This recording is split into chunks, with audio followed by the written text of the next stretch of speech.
ఏ chicken, leg piece హరివిల్లు దమ్ బిర్యానీ చేసుకుంటున్నాము. విరబూసినా దానికి నీ కావాల్సినటివి అల్లం పేస్ట్, ఉప్పు, పసుపు, దరహాసమనుకుంటిని.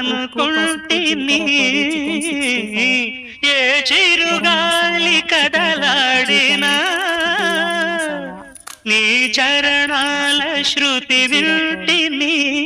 లెమన్, నీ ప్రతి పెరుగు, రాకలో ఎన్ని శశిరేఖలో, నీ ప్రతి చికెన్ రాకలో 65, ఎన్ని శశిరేఖలో, నేను చూడక నేనుండలేను, నేను చూడక నేనుండలేను. ఈ జన్మలో మరి ఆ జన్మలో, ఈ జన్మలో మరి ఆ జన్మలో, ఇక ఏ జన్మకైనా ఇలాగే